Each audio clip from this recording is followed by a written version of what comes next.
for watching my video. So if you didn't recognize the music playing, it's Kiswahili music. It's more like an East African Afro beat, so because us, of course, we are from Africa, but some of us lived in more than 2 to 3 countries, African countries, and also like some of us were born here in America.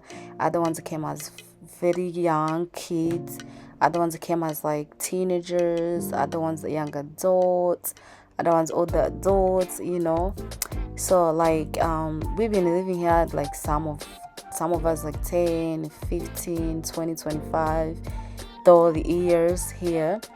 So it's it's been a while. So we adapted to American culture. Of course, if you've been living somewhere over decades, so you can tend to adapt to that culture in some ways, so some of us don't even speak like other African languages. Some of us only speak English. That's how you can tell how long some people have been living here,